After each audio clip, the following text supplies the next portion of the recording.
She founded an architectural concrete company. He founded a $100 million clothing company. She took the world by storm as a social media star. He took the world by storm as a famous serial entrepreneur. Together we started a business. And had babies. Now we're figuring out the best ways to do both. Join us as we learn from other entrepreneurs going through the same life struggles. As they share their life hacks about success, love, kids, and everything in between.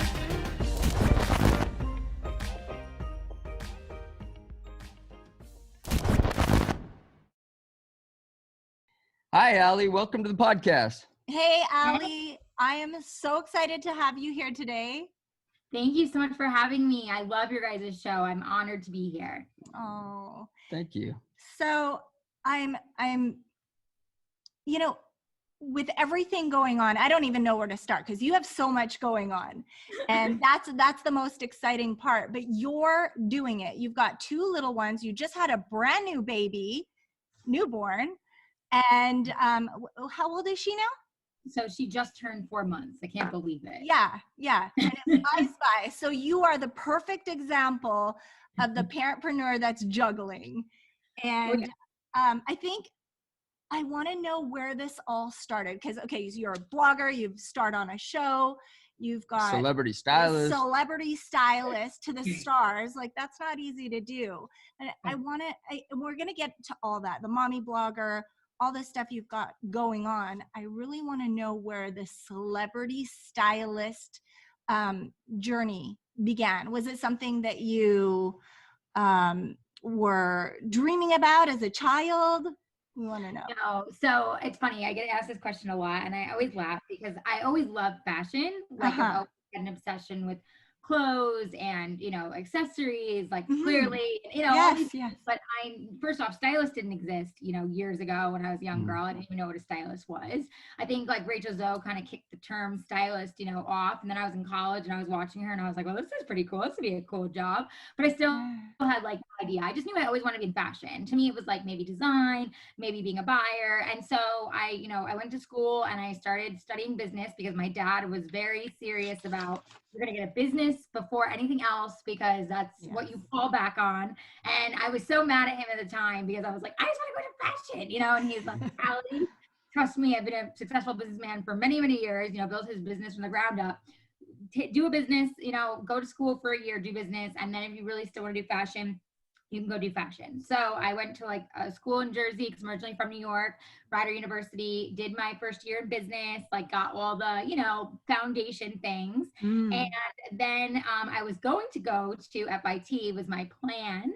As a universe always has different plans. And I was dating someone at the time, not my husband, who wanted me to go to Arizona because he was in the military and he was being sent out there. Long story short, I went out to Arizona, but I went to Northern Arizona University, and they actually have one of the top programs in fashion, like in the world, like which is crazy. Really? Yeah. I know. You would think New York or LA. Right. Still is like the top, but like when you look up the schools, like because their program was so designed a certain way and had like top of the top teachers and people that had been in the industry, it was just one of those gems. So it worked out for me because even if I didn't work, I got to go to school there and get my, fashion footing really. And long story short, basically I started taking all the fashion classes, buying, design, advertising in fashion, and tried to figure out like, what is it I want to do? I stumbled upon their fashion club that just needed more help to kind of get things to be more exciting. And I love jumping into projects, especially, back then. And so I got in and ended up becoming the president of the Northern Arizona Merchandising Association, which was and I got in there like, just got my hands dirty and was like, hey, let's produce fashion shows. Let's do this. Let's do that. And we just started doing all these amazing projects. And so from there, we got like Bloomingdale's and Target and all these incredible companies involved. It was so cool. And they ended up like coming, to meet with the students and be like, hey, we want to look at some of these people for internships and jobs. So that's how I landed a job with Target. That was my first real job as like an adult, as you would say. And I interned for them in Arizona. And then they offered me to go back to New York to finish up school and be able to become an executive of Softlines and basically oversee one of their flagship stores that was opening. So I finished my schooling within FIT and went back to New York and was able to kind of like graduate early from NAU and get right into Target. And so from there, I did 2 years being an executive soft lines, running things, managing things. And I loved it. And I love getting to work with like the co-international designers that were getting to like show me all the designs to put out on the floor and really being like behind the scenes, if you will. But after a couple of years, I realized, okay, retail is not really for me. I want to figure out, something else. And so I decided to get into corporate. I ended up leaving Target because their corporate office is in Minnesota. I didn't want to go to Minnesota. Right. Didn't want to move out there. I was already living in New York. It was already cold enough, and I'd been out to the West Coast, so I got a taste of the warmth. So I was like, no, I'm good. So I started working in New York City. I worked for a private label jewelry company called Fragments. I did everything from design to shipping to production within like Aeropostale, Banana Republic, Neiman Marcus, like you name it. We were doing all the private label. From there, coach, design handbags for them and accessories. I really bounced around, to be honest, for quite a few years. And then the market crashed in New York. And it was like, oh my gosh, I don't have a job. And all these design jobs are being let go. Like, what am I going to do? It was so wild. And I finally felt like I had found like my footing, I was like, I really like this, and nope, just kidding. And again, universe had other plans. And I started asking around like, hey, I've always wanted to kind of explore, again, styling wasn't really a thing, but shopping was. And I was I want to explore the shopping world. Like, how does that work? How do I even get into that? And so luckily I have some family that is in the business of entertainment. They introduced me to some people and I got an interview. My first big interview was with Oliver Stone and his team in New York. Oh, wow. That's cool. Oh, incredible. Yeah. It was so intense. I still laugh about it. I was sitting there with his team, like trembling, like, okay, yeah, I want a job. Please hire me. And like being freaked out the whole time. Yeah. And I got to sit down with them and they said, listen, we're just looking for someone to get coffee, donuts, cut up scripts, and that's it, and I was like, okay, I'm in, I was like, I can do that. I can do that. Yeah. And nothing to do with fashion, but that's okay. And started from the ground up again and started working for them on a movie, Wall Street Money Never Sleeps, with Shia LaBeouf. Yeah. Remember that movie well? Yeah. Big known movie. And I was the assistant, to Oliver Stone's team. And I was doing coffee and donuts and whatever anybody needed. I was the go-girl. Right. And from there, Oliver and his team said to me, you're doing a really great job. I know you went to school for fashion. Like, what is it you want to be doing? And I was like, to be honest, I really don't even know, like, what this industry, like, how it even works. And he's like, well, it's costume. It's not really, fashion per se, but we can introduce you to a costume designer. So I met Ella Marajnik, who's a super famous costume designer out in Los Angeles, who was there in New York for that movie. And she kind of like a little bit Devil Wears Prada took me under her wing. Wow, that's cool. It was very cool, and I got to run around and do whatever she needed, feed her cat, get her groceries. Right. You're still PA, yeah. That's awesome. Still very much PA. Got the costume PA job, but still PA. Run around and do returns for her, and whatever she needed at 5 in the morning, 9 o'clock at night, didn't matter. That's what I was doing. Yeah. I fell in love with it. I fell in love with the fast-paced lifestyle. I knew that was where I wanted to be. I didn't want to go back into corporate. I wanted to be in the entertainment world. Right.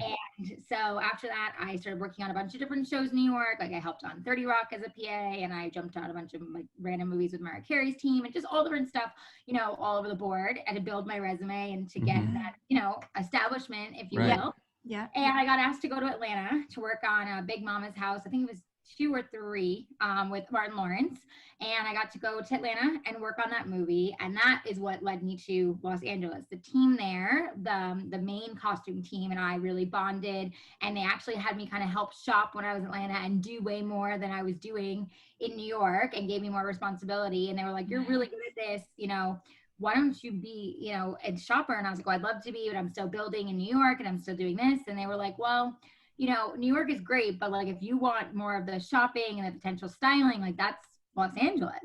Right. And I was like, well, I already went out to, the West Coast for a boy, didn't really work out. And, he goes, I now have a boyfriend who's now my husband, I think I'll stay in New York, and they were like, well, you should think about it. And I was in Atlanta that summer. My husband, was my boyfriend at the time, came to visit me. And I was like, hey, what do you think about going to LA? And he was like, he really didn't have any roots down anywhere. He was only, been to, New York and the East Coast, but he was like, yeah, okay, I'll go with you, and packed our bags. And I'll tell you, we went, now we've been here for a decade. And so that's fast forward into a long story how I got into styling. After doing that, I moved out to LA, started working with that team who gave me an opportunity, worked for them for over a year and a half because I owed it to them, and did whatever costume stuff they needed, worked in the costume house, got into the union, all of those things. And then after doing more of that, I realized, okay, I don't really want to do costume. I really want to get into styling. And so kind of started all over again. Once I was out in LA and started assisting and interning for like Brenda Lupadora, Kanye West stylist, and Monica Rose back when she was Kardashians, and Robert stylist, Jennifer, and all these different people, just to get my footing of like, what is this? What is this job? Could I even do it? And before I knew it, I was working with all these different celebrities and big people and on these major sets. And I was starting to get asked like, hey, do you want to dress so-and-so? And, they were, not to be rude, but they were a no-name person. They were like, can you just go get some dresses for her? And I was like, oh, okay. And it was like, all of a sudden I'm working with these D-listers, but all of a sudden, as we all know in California and Hollywood, that things can change overnight. Yes. My clients were becoming known and be getting, B-list and this and that. And before I knew it, Levine Design, my company, was born. And I was dressing all these celebrities, and they were getting best dressed, and I was named the it girl in the styling world. And wow, that's really where it took off. That's so good, because you know what I love about that the most is I call it proximity, but it's when you just put yourself in proximity of great people doing great things, that somehow that just falls off. It falls off of them, and you catch whatever's back there, and next thing you know, you're the it person. You're the person who's taking that mojo and you're running with it. And I love to hear that your dad was in business too, and that probably influenced you. Could you speak a little bit about that? I hate to go back, but I want to find out a little bit about your dad. Like, how did he influence you? For sure. Yeah, no, I mean, even to this day, I turn to my dad for business advice. He's a very successful businessman. He has his own company, basically the number one vendor to QVC, which most people know, that shopping network. And he built his business from the ground up for when I was a young little girl. And before he was even with them, he was literally going door to door selling products, and was just super hardworking, guy always. And he always, would dream big, but also was super realistic in what he would do. And I think he knew I was very creative and head in the clouds from day one. And so he would try to keep that creative, but then also steer me into business and say, hey, I have no problem with you following your passion and loving fashion, but I really want you to think about business. So even in high school, like, he had me do internships at our local outlet, just to get, the business side of things and working close. Smart. He had me work at his office when I was a young girl for my first job. Like, I'll never forget, I wanted to buy a pair of designer jeans, and I didn't have money to. And I'm like, Dad, can you get these for me? And he was like, those are expensive. And I was like, I know, but I want them. And he was like, well, if you really want them, you can work at my office for the summer, and then you can buy them. And I was like, ooh, I can make money. And I didn't end up buying them when I worked in his office because he worked so hard that whole summer that I was like, oh, I want to keep this money. Yeah, exactly. You don't want to spend it. That's a lot of money. Yeah, exactly. So I still, of course, love to shop, because the fashion definitely trumps everything else from, what I'm into. But it definitely taught me business and money. Absolutely. And he taught all of us that. My brothers and I always work hard, be grateful. He always told us, we are fortunate, we are not anything else. We could have this one day and be gone the next day. So he raised us that way. So for sure, he had a major impact on my business and all through all my changes in my career. That's so good to hear. And, of course, we all want to be that to our kids too. Yeah. But what do you feel like's that thing that put your business over the top? Usually there's a one thing or something, or if it was one thing, it may not have been someone that you dressed, or what was that really turned that corner on your business for you, that you just knew, now things have changed? This is not that small business that I thought was going to be successful. This is now big now. Yeah. To be honest, it's kind of hard to say, because I had a lot of moments where clients were getting best dressed, but to be quite honest and transparent, with you and your audience, I would get best dressed, but it didn't mean I was getting paid thousands of dollars. You know what I mean? It didn't equal. People don't realize that, in the beginning, when just a client gets best dressed or they land on a magazine cover, great for them and they see that money, but that's not for you. You know what I mean? Yeah. For my brand, I think, yes, getting those big, best dressed moments and getting called the it girl and being, published in New York Times on page 6, in print. And that, I would say, I think was one of the big moments. I'll never forget. We were in our little townhouse. We had just gotten like married, Justin and I. We were in our townhouse in Toluca Lake, and we barely had any furniture because we had like just moved in. It was our first place, that we bought and all this. And they called on a Sunday. I thought it was like a scam. And they, called my phone and they're like, is this, Allison Levine? And I'm like, yeah. And they're like, oh, this is, so-and-so from the New York Times. And I'm like, I look at Justin. I'm like, the New York Times on the phone. He's like, what? I'm like, it was like, it was like that, like, whoa moment, we're just sitting having simple breakfast, like, and they were like, can we come over tomorrow and interview you? And we're like, and I'm like, tomorrow. It was like, wow. I was like, yeah, we just want to sit down with you and have a conversation, take some pictures. And I'm like, and I'm so excited, but I'm looking around the house. I'm going, wait, there's no furniture. We just it's like, we're like, just starting to like make it so to say, you know what I mean? And I've been in California for like less than a year and a half, and so I was like, okay, yeah, sure. Come on out, and so they came. I'll never forget, like, it took me, of course, forever to figure out my outfit and the whole thing.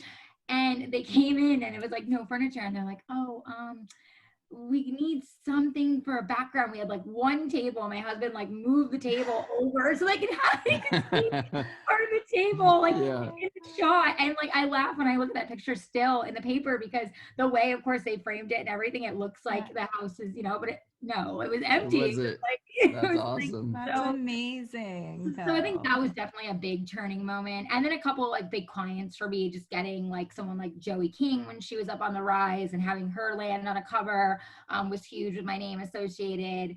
And Holly Robinson Peete got Best Dressed across all platforms for the BET Awards. And, it was like, and she was just turning 50. So it was a huge turning point in her career, her brand. And then she was rebranded because people saw her a certain way because of how I dressed her. And so it was pretty amazing, not only to be a part of watching her career then take off on a whole new level, but then also get to be the person behind it. So I think like though there wasn't maybe necessarily one moment, there were a few like different big moments in my career of dressing and of my own brand of giving tips. And then same with like the TV work, like all of a sudden I'm getting asked to be on camera and talk as an expert about this person wearing this the red carpet or what's this fashion trend. And that was like the next big, like, oh my gosh, I was just on AP News. Oh my gosh, I was just on, a national show. Like it was just like surreal. You know what I mean? I love how that evolved because I never really heard that part of your story, like the whole journey. And it just shows your patience. No, but it shows your patience and your persistence, and you didn't give up, and it led to another opportunity and then another opportunity.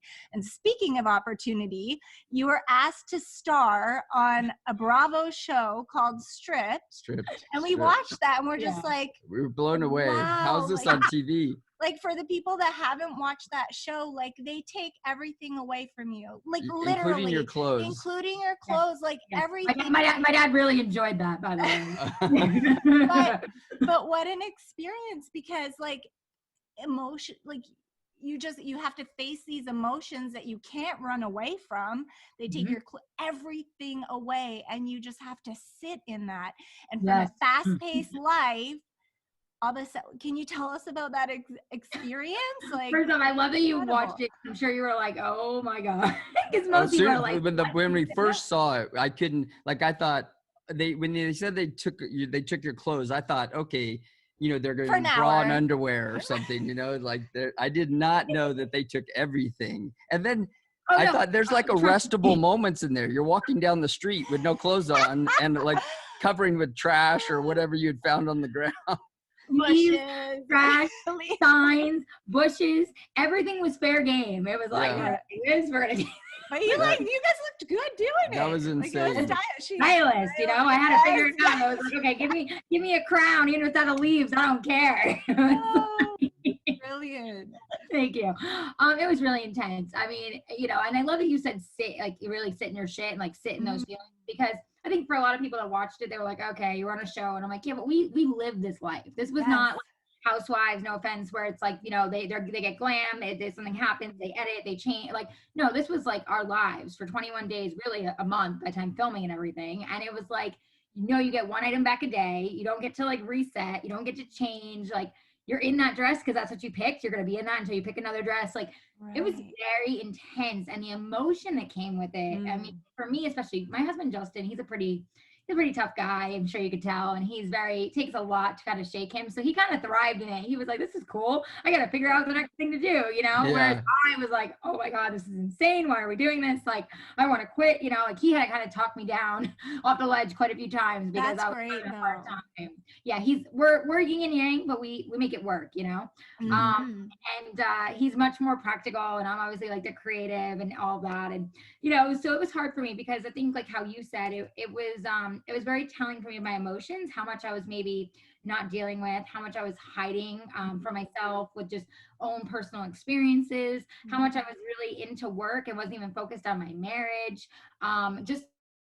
It was hard to see that, you know, and it was hard to watch that on TV too, to see like, wow, yes, I've lived such a full life in my career and I've had some amazing moments, but I really wasn't like giving back to myself. And I think it was really hard for me to like swallow that and like realize how much I was putting into so many other people, like to make them feel good, but I wasn't actually like doing anything for myself or for my husband or my family and friends. It was all about work, and work is great and I love working, but I think as like obviously now I've become a mom of two, like my perspective has changed so much. Perspective is just like, wow, you have to give back to you. You have to give back to people you love. Like it's great you love your work, but you have to, I don't want to say balance. You got to find some kind of harmony to be able to say, hey, okay, I got to be able to feel good too. And I think that show, honestly, as much as it was a show, it made me really strip down to who I like really was more so, and more vulnerable, and be more open with my husband, and you know, share more and just communicate more in general, and be able to sit in my own feelings. Like I feel like before that, maybe I just kind of kept autopiloting and didn't really deal with anything. I just got shoved, and then you just saying that really like struck a chord, because I'm like, yeah, I was pretty much on autopilot, and then that came and it was like, oh, no more autopilot. Like you got to sit in your shit. You know? Blessing. So at that time it's just you and your husband, and at some point you have your career soaring. So you're doing all this stuff's going on in your life. You're this huge celebrity stylist. You're always being asked to come on television and talk about style and fashion, and you just got this TV show, but then you get pregnant. I mean, to walk us through that experience a little bit, because I know and I'm just talking about personally, when you have so much going on in your life and all these great things going on in your life, did the pregnancy, was it planned, or did it feel out of place at that time because you had so much going on, and because you thought maybe it might take you out of that? Oh yeah, I mean, absolutely. And thanks for asking that question. You know, first off, on the show, obviously anyone that watched the show saw they showed us pregnant at the end of it because they wanted to show what happened. And really, truly, you know, we did get pregnant right after filming. I do believe it was because I was so off autopilot and was in a different world in my mind and in my heart and spirit and all that. On the show, you know, for those that don't know, we did talk about me, you know, not wanting to have a baby yet, not being ready, Justin being ready for years and wanting a family, and, you know, and so I think the conversations alone, I think when you talk out loud and the universe hears you, whether you want them to or not, it does. And I think he was like, okay, she's talking about this. She's maybe preparing herself to be more ready. I did not think it was going to happen that quickly. I mean, we were so blessed it happened so quickly, but I definitely was, holy crap, I'm pregnant. Like it was literally, it was like, you know, it was like filming. And then after filming, like I had another big show I was on. I was in Vegas. I was doing one of my fashion shows and speaking about tips. And I'll never forget, I was standing under the lights and I was like, oh, why do I not feel good under these lights today? And my assistant was with me and she was like, what's wrong? And I was like, I don't feel good. Can you get me a water bottle? You know, and I'm not usually like that. And she was like, all right, okay. And brings me the water. And I talked to my producer and I'm like, hey, can we do this take? And then can I have a break? And I usually like power through. Like, okay, everything okay? And I'm like, I just don't feel good. And so I take my sip of water and I feel sicker and I sit down and I'm like, what is wrong with me? And she's like, well, we had a little bit to drink last night. And I'm like, yeah, but not that much. And like, I don't feel good, you know? And my assistant and I were very close. So she, you know, Emmy, so she was like, she turns to me and she goes, what if you're pregnant? And I was like, don't even say that. You know? And she's like, well, what if you are? Because you guys just started technically practice it, you know? And I was like, oh, no. I'm like, no, no, no. And sure enough, I got through the show barely. I remember like almost throwing up through the second show. And we get back to the hotel room and I sit down and she's like, I'm going to go to the store and get pregnancy tests. And I'm like, no, you're crazy. And she's like, I'm going to go get them. Sure enough, in the stick, dark as day, not even like a question. It was like, I don't take another one. Yep. Oh, take another one. I didn't believe it. I took 5. It was like, that was like me. She did too. You're like, wait, no, that can't be right. Hold on. It was like, you know, and I was just sitting there like, oh my gosh. And I think in that moment, obviously I was so happy, but I was so scared shitless and so overwhelmed. Like, this is happening now. Like we just discussed, I just got off the pill. It hasn't even been like a month. Like, and I know for some people that's like, oh my God, you're so lucky. And of course I understand how like blessed and grateful we are that like my body, you know, did do that so quickly. But in my mind, as you were saying to your point of my career and everything else, it was like, wait, all this is happening. How, where, how, like, you know what I mean? It was like this, like, mind fuck, you know, it was like, oh my gosh, this is happening, you know? And my husband, of course, was beyond overjoyed and you know, so excited, like, you know, crying. I mean, that's all he ever, you know, wanted. And so like, and of course I'm so happy, and I'm crying because he's crying because I'm so happy he's happy, you know, but it was like at the same time, I was like, oh my gosh, my career. And, you know, I did have a moment where it was like, oh my gosh, what am I going to do? And in the beginning, it was like, it was very hard because first trimester I was super sick. And my first trimester lasted till like 20 weeks. So it wasn't like, you know, your typical 12, 13 weeks. So I had to like send assistants to clients' houses because I was like laying on the ground. I couldn't be like that in front of them. You know what I mean? I'd be like, hey, I picked everything out for you, but like they have to bring this to you because you're not going to like the shape I'm in right now. I'll be laying on your beautiful, you know, floor that costs more money than my whole house. You know what I mean? So, like, I mean, I remember we went to set one day with one of my clients, I don't remember who it was now, and we were shooting this crazy expensive mansion out in the Hollywood Hills. And I looked at the producer and I said, I have to throw up. Should I go into the grass? And he was like, why? I'm like, do you see this house? Like, where am I gonna get sick? Nobody knew I was pregnant on the set except for the producer. Right. And he's like, no, you can go upstairs to use the toilet. I was so mortified. This toilet is literally like crystal and this and that. And I'm like, and I'm throwing, and I'm just remember like sitting there going like, oh my gosh, like, what am I gonna do? Like, here I am, you know, with this baby in my belly, I'm throwing up, I'm trying to look fabulous. Nobody knows I'm pregnant. My producer, like, it was just, and honestly, I played that for a while. I was going to red carpets and I would walk the red carpet, smile, and walk off and get sick. It was like, you know, like, hey, here we go, turn it on. And it was crazy. But you know, fast forward after, you know, finally kind of a thing coming around and accepting that I was pregnant. She needs a nurse. Arlie needs to nurse. It's okay. It's okay. Hi, so cute. Baby. Oh my goodness. Look at all that hair. She's beautiful. Both your daughters are beautiful. Oh, thank you. And so, you know, once I finally came around, I was pregnant. I don't want to say I've accepted it right away, but I was a little bit more like, okay, it's happening. It's not changing. The bump was then there.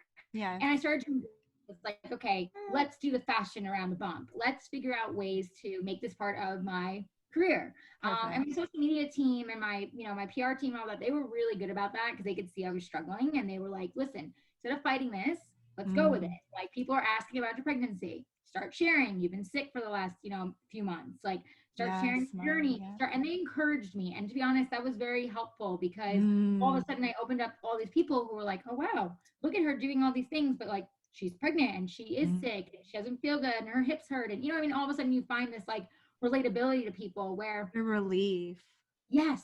There's relief. There's like this like connection. Yes. And it's interesting because I never look at myself as someone intimidating by any means. I like to think I don't have, you know, an ego. And I've had so many people say to me like, oh, I've been so intimidated to talk to you because of all the things you've done in your career. And I'm like, but why? Like, I'm always warm and welcoming and like, yeah, but because of like who you are. And I always laugh at that. I'm like, oh, okay. You know what I mean? But like, I think people feel that way. And so when I got pregnant, all of a sudden, like, these walls, I guess, came down that I wasn't aware of, and I was more open, and people were, you know, reaching out to me left and right.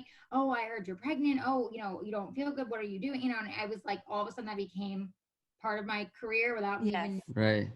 meaning for it to, and then it was like, okay, well, let's embrace this. Let's talk fashion on TV. Let's ask producers if I can do more, pregnancy segments and talk about how to dress your bump and, help women in, all these ways. And luckily the TV, production companies I was working with were awesome about, going along with my journey. That's fantastic. Right. Yeah, talk about that transition. Like, how did because you truly pivoted, and a lot of people. We want to talk about that after she had the baby. I want to hear. Well, yeah, okay, you want to hear about. I know that you had an experience. She loves talking about baby. No, having like the birth. I want to talk about the birth. Sure. So you welcome your beautiful baby girl, Amelia, yes. And you had an experience. I mean, you planned to have the baby a certain way, like we all do. And it didn't quite turn out the way that you had planned on having this baby. We don't have to go on for, I know he's like eager to go on, but I feel like as a woman and the women out there, a lot of us go through this. Because she went through the same thing. So I just want to know a little, I want to look into that a little. For sure. So first off, take your birth plan, anyone listening, and throw it out the window. Yes. I mean, in the most empowering way, exactly. Like have what is important to you, but like really realize in your mind that your baby really, I believe, chooses, their birth and their journey, and they're their own spirit, their own personality, and everything from the minute you conceive them. So it's like, you can have the things that are important to you, but just don't be married to it. Because I think for me, so what you're describing, was like, I had planned a water birth with Amelia. I had planned and, non-medicated, the whole 9 yards. Yes. And I remember, so long story short, I actually, when I first got pregnant, I had a regular, doctor or whatever practitioner that I was going to, because my family, my parents, God bless them, but they're very old school, it was like, what do you, like, I wanted to do the natural thing. And I was like, what are you, crazy? And so it was like, no, okay, fine, I'll go to a doctor. Cause it was like out of fear, like I was going to go to a doctor. Cause I saw a midwife within the first 12 weeks with Amelia, and my parents were like, wait, you didn't go to a doctor? You went to a midwife? It was like, this curse word, and I was like, yes, they're fine. They do this too, and they were like, no, you need to go to a doctor, so it was like, after a few more weeks, I was done hearing about I have to go to a doctor. So I switched, started seeing a doctor for Amelia. And then that doctor who I ended up really loving, because thank God, being in California, she was in Reiki and all these things. So she totally got me. And she was like, look, you may not have the exact experience that you want, but like, we'll try to keep it as like zen as possible. And like, I'll let you be home and be in the tub, until you have to come in and this and that and the whole 9 yards. And I was like, okay, cool. So I was like, okay, I get kind of best of both worlds. And then she, my doctor, turns to me at like 30, I think it was 36 and a half, 37 weeks. And she goes, I'm so sorry, my dad is dying and I'm not going to be here for your birth. And I'm like sitting there in shock, and I'm obviously angry, but at the same time, her dad is dying. So like, how do you even like, say something like, are you know what I mean? Like, right. So oh my gosh, I'm so sorry. Oh my gosh, but you're not going to be my doctor. Oh my gosh, wait, what is happening right now? And she's like, don't worry. My partner that I work with is literally just like me. You'll love her. Let me introduce you. And I'm like, oh, okay, great. I go meet her like 2 days later. I need water.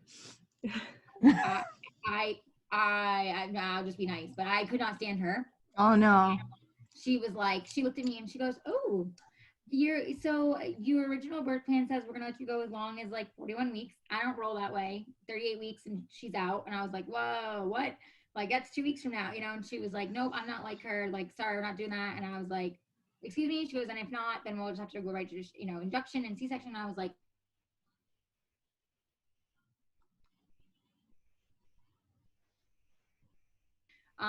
so much more of like, just like her, like my plan was this, here's my birth plan. Like, look at this. And she's like, sorry, I can't honor that. And I came home hysterical, and I turned to Justin. I said, she won't do anything like what we've been planning for months. Like this, I'm not happy. I'm not sticking with her. And so then I decided, you know what, my original gut was I wanted a midwife. So I had my doula reach out to different midwives, and I met a midwife that I liked. And I said, hey, I know I'm late in the game to come to you, but will you take me? I really want this, unmedicated tub birth, and and this and that. And so she, obviously walked us through all the things, because I wasn't her patient for the whole time. So she was like, look, there's no guarantees and this, that. And So we signed the paperwork and, decided to go with her. And so, I went into labor around 41, I think it was like 41 weeks, like 4 or 5 days. Side note, I took castor oil, which I think in hindsight probably wasn't the best idea. I was kind of in a place where my parents were visiting. Yeah. Again, bless them, they mean the best and they're amazing, but they were making me insane because they were just like, why isn't the baby coming up? What's going on? Like, back in their day, it was like a way simpler process, and doctors kind of just told you what to do. And now with our education and resources, we just do things differently. So I think Castro, isn't that a wives' tale, or does that really work? Is that supposed to really? It's not a wives' tale. Amelia, I started contracting as soon as I took it. Oh, really? Wow. Yeah, it was like a few hours later, and it was like boom. And I asked my midwife about that, and she was like, "Look, for some people it's a wives' tale. For some people, if it stirs the baby or the baby's potentially ready, like it will make the contractions start." So my contractions started, but it was so intense because I took the castor oil. So it was so hard for me to handle for the first few hours. It was so beyond intense, and I had no medication. And I was home and laboring with my doula and Justin, and we were walking up and down the blocks and the whole thing.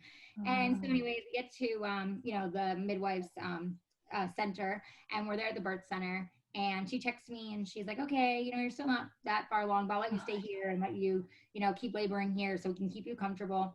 So I'm laboring there, and fast forward, we're almost 30 hours in, unmedicated. Oh, and and I hadn't progressed past 6 centimeters. And she's like, okay, well, you're basically like at active, but like she's not showing signs like this is happening.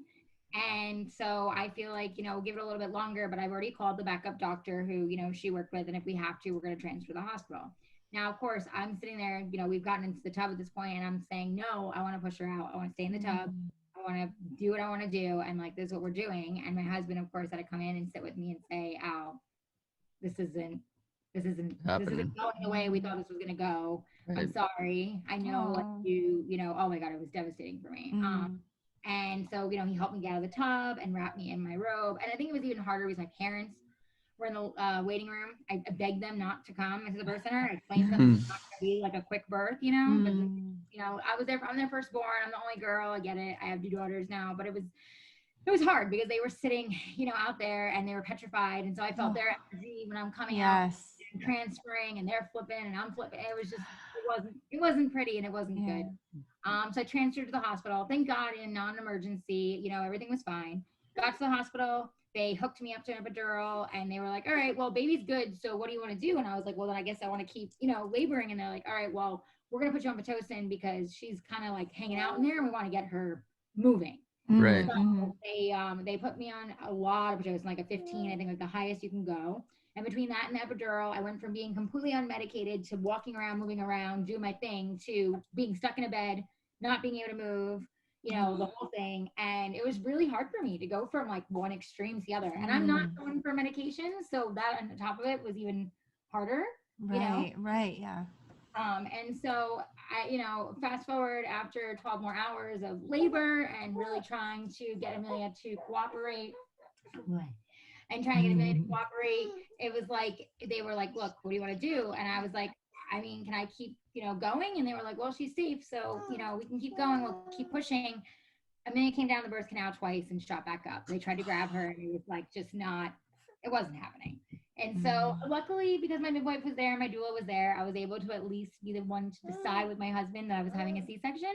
But it was still devastating to then go from everything from the beginning to that at 42 hours saying, and we're doing a C-section. And I'm so grateful that, of course, that obviously I could have her and she was safe and everything was fine. But in the moment, and even now talking about it, it was gut wrenching. It was devastating. It was hard. It was, like 2 major transitions and different mindsets too for those different transitions. Yes. And then to being, cut open and the whole thing, and then having her, and it was just, and then my postpartum depression set in pretty fast after that. It was like I would, it was baby blues at first, obviously, but then it immediately, became postpartum depression, and it was really not something I was prepared to deal with at all.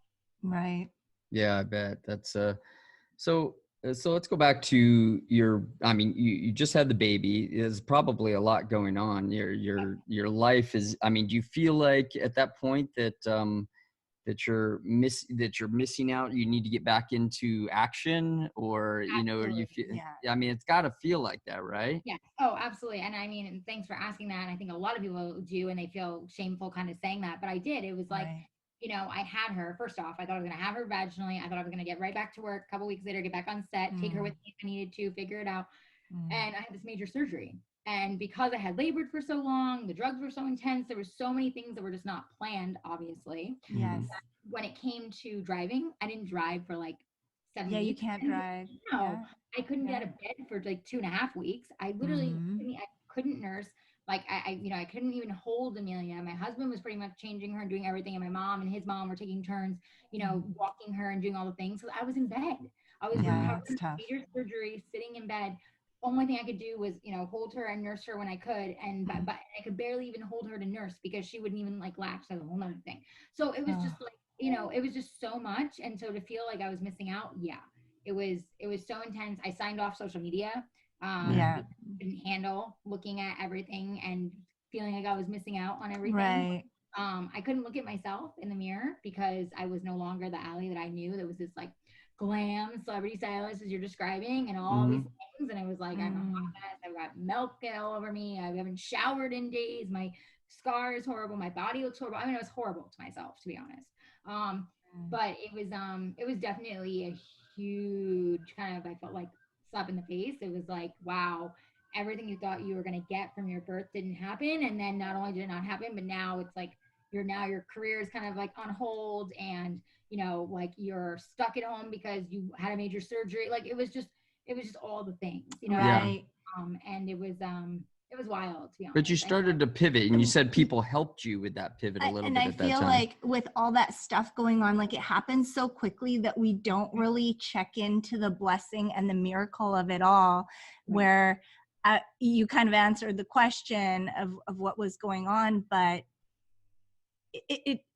it's a blessing and a miracle. Yes, but we don't understand it because we're trying to get back to that old momentum and that old identity, and it's like we don't see it. So you didn't quite see it. Like you answered my question, you didn't see it, but right. And also to your point with that too, why is it for all women like we always want to go backwards? Like we just had this amazing baby or babies and whatever, and we've had this incredible, you know, experience, and our bodies did these amazing things, and like for whatever reason, you know, the culture of like bounce back, back.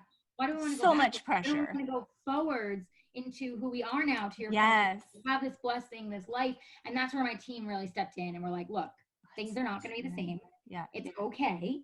There's so many people have done this, you know, like you in some way, shape, or form. And like, we will help you figure this out, you know. And this was before we really knew I had postpartum depression. So it was more just kind of like, how do we help you kind of just survive and, you know, and be sane. And so they helped me start pivoting and say, hey, when you're ready, get back on social and start sharing what's going on. Yes. You know, and, you know, don't be afraid to, you know, let people know. And, you know, people did a huge interview on me about my birth. And let me share my story, which was very helpful and cathartic to kind of get it out there. And then I received so many letters and messages from so many people that I didn't know. It was insane, saying like, thank you for sharing this. Thank you for making me feel like I'm not alone. I mean, just it was helpful to you, but so incredibly valuable to other people out there that are. It was like so healing. I was like, oh my gosh, that's what my podcast was born out of. You know, like was born out of the fact that I went through heavy postpartum depression, and I needed a voice to feel like I could say it somewhere other than social and other than feeling like I'm crazy by myself. You know. And all of a sudden, same thing. People started reaching out and saying like, I would like to share, you know, my story, or thank you for sharing yours. And it turned into this, you know, big space of inspiration. But I think to your point, it's like, we don't necessarily look at that blessing, and we don't necessarily think like, you know, oh, it's actually really could take my career to a whole new level. Yes. And hit me into where I am now. And if you had told me now that I would still be doing TV stuff, but then tying in the motherhood thing, that I would be a quote unquote, you know, digital content creator and social media influencer and all these things, I never in my wildest dreams expected to be in this space. I mean, I still honestly have to pinch myself sometimes with certain brands. Amazing. Oh, we want to do, you know, a campaign. I'm like, oh, really? You know, it's like, but it's like, again, I think that if I had leaned into the blessing a little bit earlier and realized like, hey, it's a blessing to give birth. It's a blessing to be able to be in this space. It's not going to be the same, but it's going to change, and change is hard, but change can be good. And your business is your new path that you're walking, your new journey, and you get to really be open about it. Like, how amazing. Yeah, you know, like right new now you're too. juggling, and I feel like a lot of moms and dads, you know, they don't get to talk about the baby at home, or the new baby, or the birth, and you know, all the things that they're going through. But I feel like on this podcast, when we talk to not only the moms but the dads, I've never seen them happier. Their eyes are shining because they get to talk about the juggle and what they're going through with their wives and their babies. And don't get me wrong, they love to talk about business, but that's what makes them the happiest. Yeah. And it's like this journey that I didn't really know about, and what a blessing that we could talk about it. And it's not easy. It's definitely a juggle, but wow. Like, yeah, I think, you know, it kind of, it something you feel like that weight's taken off when you can actually open up, because you have to be this business person all the time, and you have to act like you have everything in control. And when you can actually say, oh no, I'm a parent and I don't always have things in control. My baby cries sometimes and spits up on me, and I'm supposed to be at an interview and I'm late, you know, like those things happen as a parent. And when you can actually talk about that, it probably feels like, you know, you're taking this weight off your shoulders. But did you ever feel like that you're being pulled back into your old life again? Wait, what did you say? Oh, I said, no, thank you for saying that. And I think it empowers you too, because how you just said, like, you can say, like, I'm a parent and things are crazy. And like, even with us before the recording, I'm like, hey, I'm still at the barn with my babies. Like, we get it. We're in the club with you. It's like this big, it's a club. It is a big club. And it's this community of people that like truly, I think you just bond and understand each other, because we're all in it. We all get it. We're all trying to, you know, still be the best, you know, parents, obviously, number one, but then also be good to ourselves and run our businesses and do all these things. And it's like, it's intense. And so I like, thank you for, you know, saying that, because I think that's important for others to hear, to say like, hey, it may look like we do it all, and we do, but like, it's just not all happening at once. And there is a lot of chaos in the background. Right. For sure. Now, did you ever feel like you're being like that? You're starting to create this new persona, and you got these new things going on. And I know at some point you probably started your podcast, and you know, it's like, did you ever feel like you were getting pulled back, like part of you, like mentally, your own wanted to be back at like, oh, I'm a celebrity stylist. That's what I do. You know, that's your persona. That's what you see yourself as. I know. And I'm just saying off of personal experience, because I sold my company in 2010 and I was this person, and I acted like this certain person when I owned my company. I kind of had this persona, and because I had a TV show on television too for 2 seasons. And so I was this persona, but then when I sold it, it was like, I'm not the guy that owns Tap Out anymore. Now who am I really? You know, and I felt a little lost. I don't know if you ever had that feeling when you. No, I love that you shared that, because I think that's totally normal to feel. Because again, it's like, I think especially for women after we give birth, it's like we don't realize that, like, it's almost like everyone tells you you're going to meet this brand new person, but really the brand new person is you. You know what I mean? Like your baby's brand new, of course, but they're brand new to everyone. But for you, you're brand new to you. And you're, oh my gosh, like, who is this person? And so, yes, I had so many of those moments where, you know, I would sit there and be like, okay, so I'm home and I'm with the girls, and okay, I got these things done today, but like, I'm not running around dressing and looking at these dresses, and I'm not in this showroom, and I'm not here, and I'm not there. And I had moments for sure where I was missing it. I had moments where I would question, like, you know, is this what I really want? And, you know, it took me a while, I think, to really realize, like, hey, for me, fashion, as much as I love the trending and the red carpet and all those things, obviously pre-COVID, but love all those things, love all those things. At the same time, I realized for me, fashion really ties back to, I always say, confidence is your best accessory. And I really love, besides those amazing moments of having people dressed, I love watching how good they felt.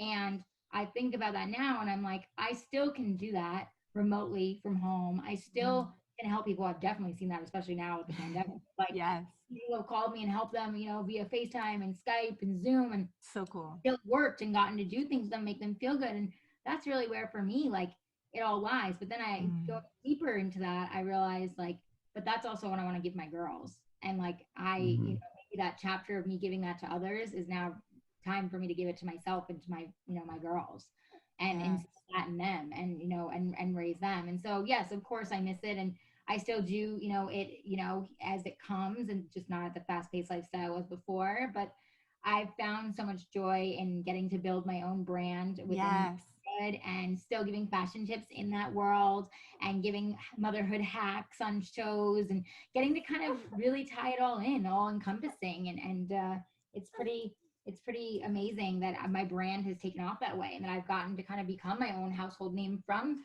celebrity styling, and continue that, and now give permission to mothers and parents to be able to, do it all, and, create other things around what they're doing, and pivot.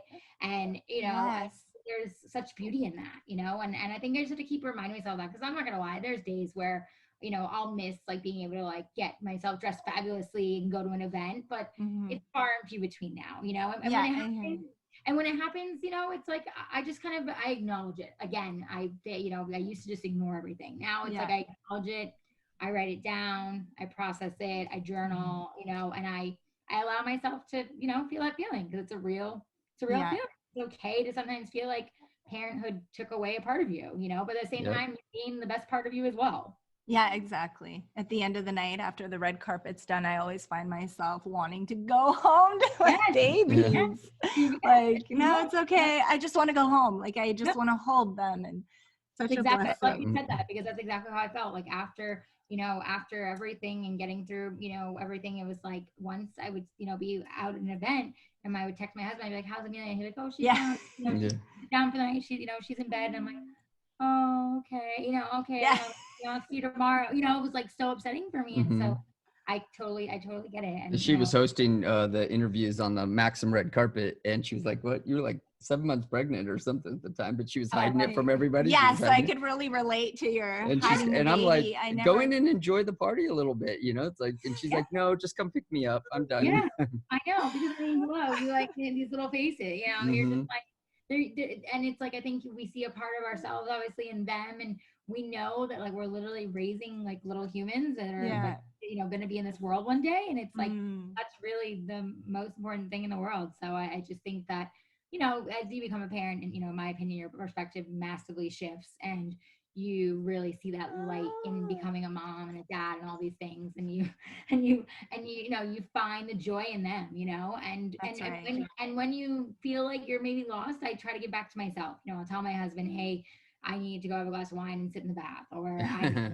need to go out and do, you know what I mean? Like, Ooh, that's perfect. That actually leads us to the next question, where, now you've had this other beautiful baby girl. Hi. Arlie wants to make herself known. That's awesome. She's so sweet. So you have and I know, because I'm a mother of two as well, it's a game changer, and the juggle is totally different. So what does a day in the life of Allie look like? I mean, every day for me is different. Yeah, right. Different. I always laugh when I get those like interviews. They're like, hey, so what's a day in the life? I laugh because I think back again to like, what was a day in the life like, when you're styling? Oh, I would wake up, get myself together, and I go source clothing and run around and do it. Now I'm like, oh, I'm lucky if I get out of my pajamas, and you know what I mean, and start the day. And every day is different. Some days Amelia, my toddler, is in a really good mood, and and most days I have to say actually she is, and she'll want to play and have independent play, and I can get on my emails and book podcast guests and do the things I need to do. And I'll obviously be nursing Arlie, because she's still very young and little, and she usually just kind of lays on me. Oh, what? But it's every day is different. Like the other day I had to cancel a podcast guest because Arlie was being fussy and she didn't want a nap and she wasn't having it, and she was just like, I'm not going to work for you today. And I think, and that's okay, and we have to accept that. Yeah, we do. That I think, to your point, was one of the hardest things for me, even with Amelia, accepting that I was no longer in control. Accepting it was no longer just me and my schedule.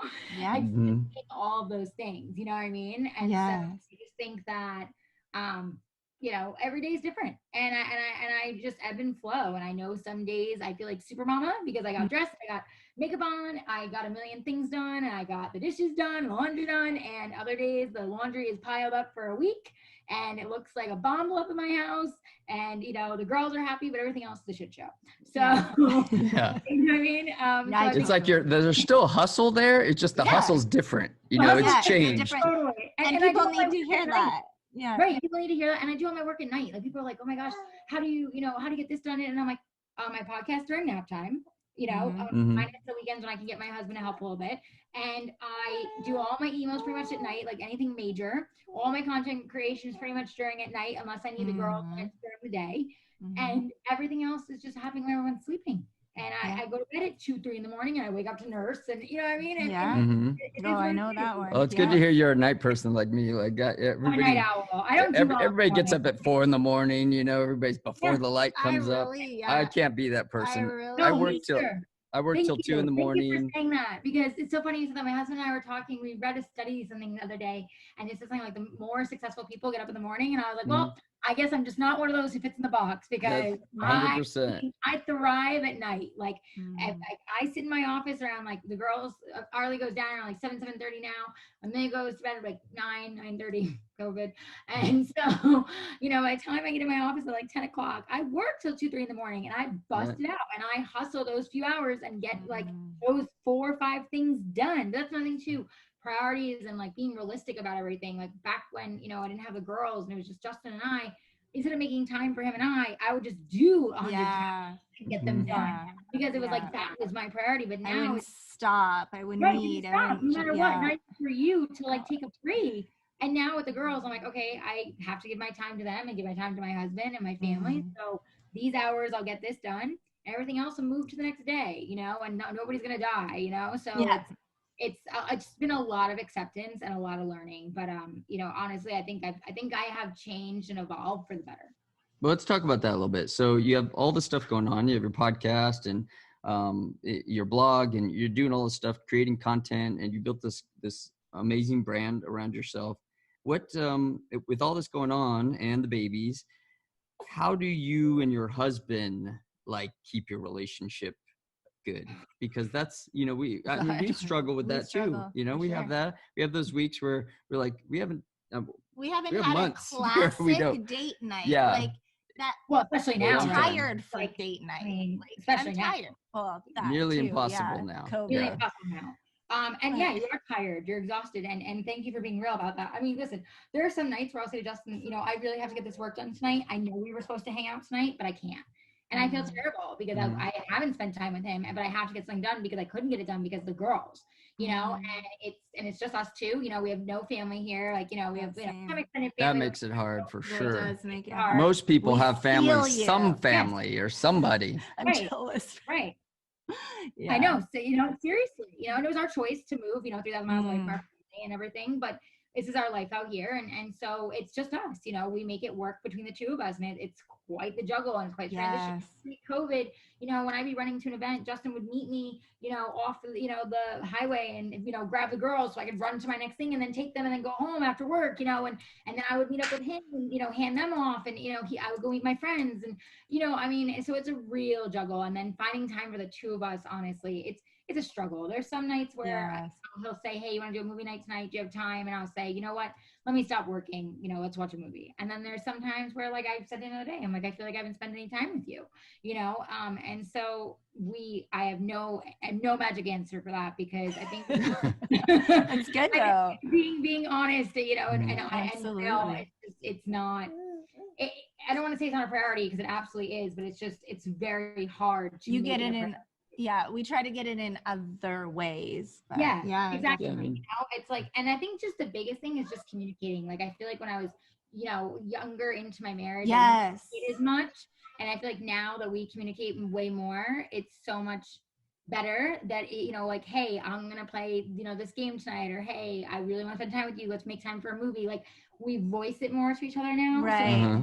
So they know. So you guys know you're loved. Right. Just And you guys get it because you're living it together. Exactly. And can we put this on hold for the moment, So if you have any tips, you let me know, because we're definitely still figuring out, especially with 2 little ones and me nursing and all hours and all that. I mean, it's kind of like all bets are off. I hear you. Right now. Yeah, she gets so mad at me because we try to pick a series or something we're gonna watch together. And then I get busy and he'll watch it anyway. And I'm like, he does the same thing. Yes. And you're like, no, we're watching you? it. I know. We don't have our show. Like, we don't have our show. Everybody has their show, and you never wait. No, we don't because really I can't wait sometimes. Like it's I get it. He's the same way. I don't have time for TV. I'm into more rom-coms and other things, and he's, can we not watch that? Like, we finally watched Knives Out the other night, and he was so excited because I don't like to watch anything gory or scary. I'm not like that. And because it's more mystery, I can handle it. And I was like, oh, that's pretty good. And he's like, oh, thank God. It's like, normally I'm like, what's the rom-com? What's the, he's like, oh yeah, here we go. What's that too? So it's a real juggle for sure in marriage. But I think the biggest thing is like, just communicate that. Just be be real about, hey, I know we haven't spent time together, but like, I want to spend time together. You know what I mean? And find your little pocket. Your moments. Like last night, it was 2 a.m. watching South Park. You know what I mean? Yeah, whatever it is.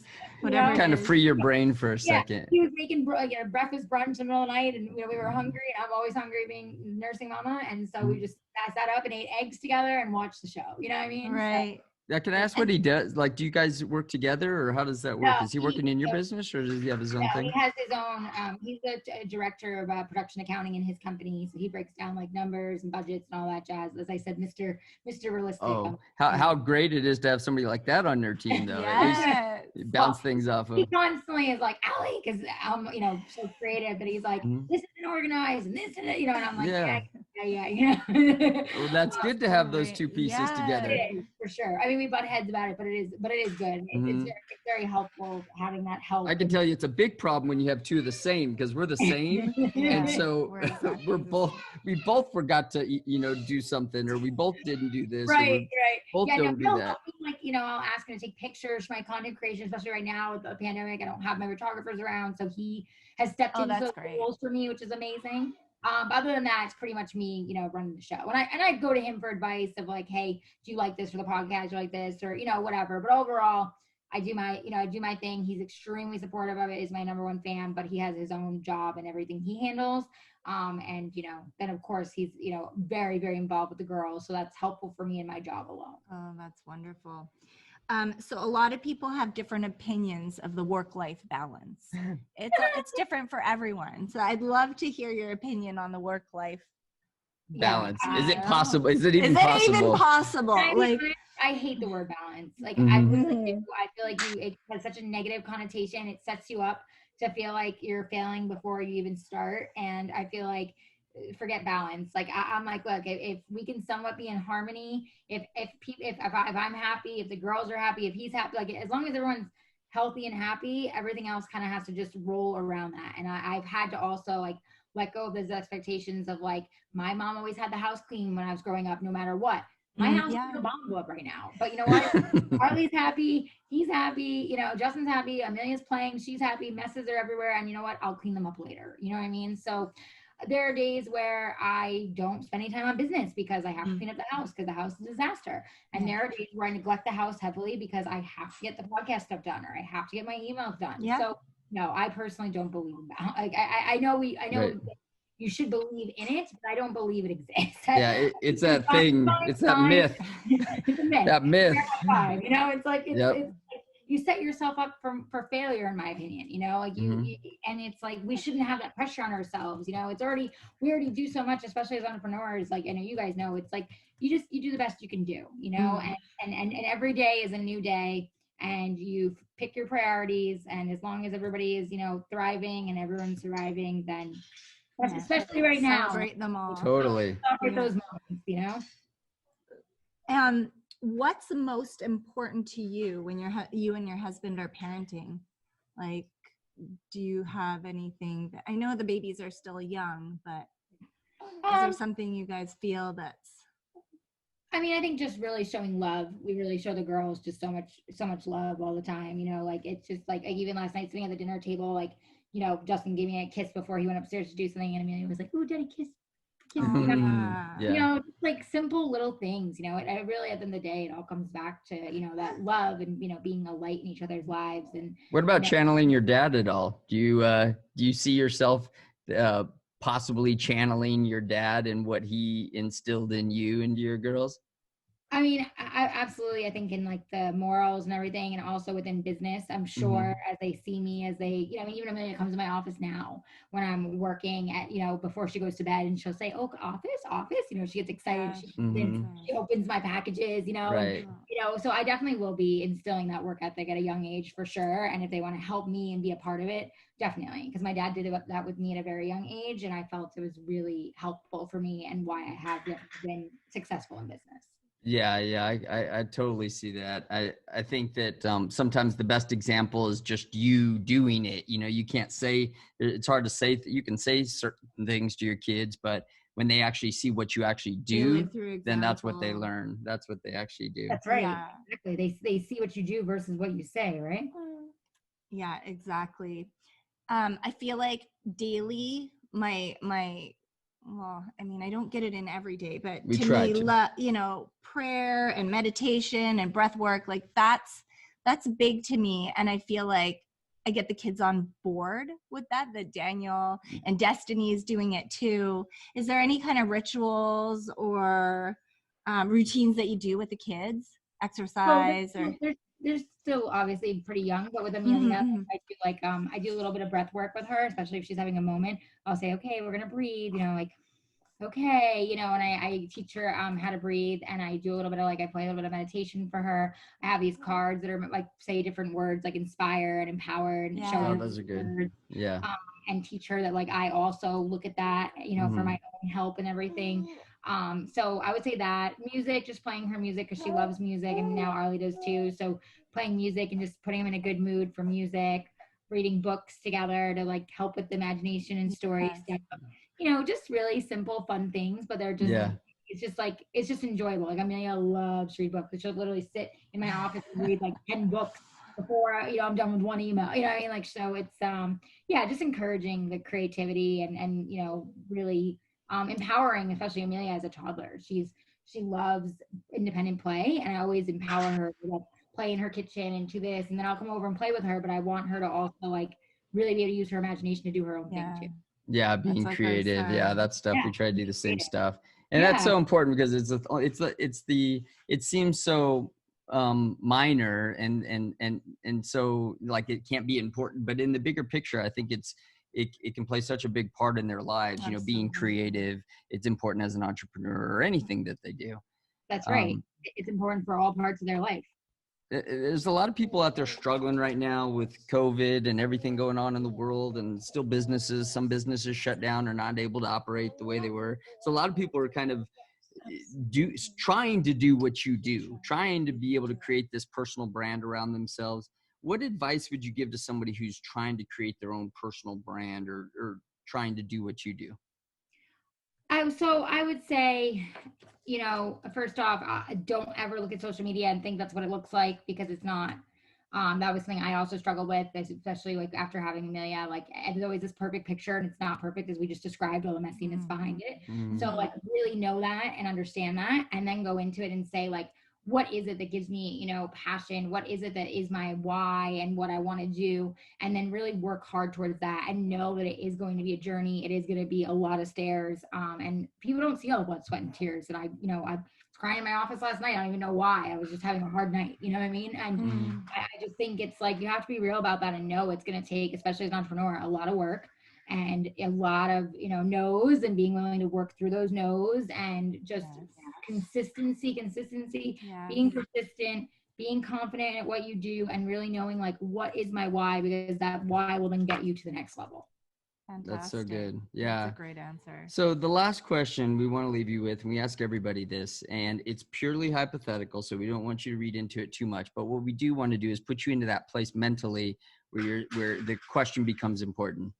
And so imagine that you're on an airplane and you're flying to a business engagement, and your daughters are a little bit older. Let's say, this is like 5 years from now. So let's make them a little bit older. And you know that the plane, you're talking to them on the phone, and the plane is going down, and you want to leave them with some personal advice, something that that it's going to be the last important thing that you're going to tell them to remember for the rest of their lives, something that you want them to take with them so that that they can take on the world for without you. What's that thing that you would pass on to your girls? Wow. What would be a thing you'd pass on to your girls? I mean, so many things, but I think I would just say what's helped you, like what's something that you think your dad would have told you that was trying to, because life is hard, things are hard, there's going to be challenges that are going to come up against you. Yeah. You're going to hear a lot of no's in your life. Yeah. Struggle is going to be hard. My dad to this day tells me, there's only one you, and so that's what makes you special. And it's true, there is only one you, and that's what makes you special. That's what gives you your light, that's what gives you, that's what makes you you, and that's why you stand out in the world. She likes that. I think she likes that. She knows when the hour is up too. She likes that. We're done.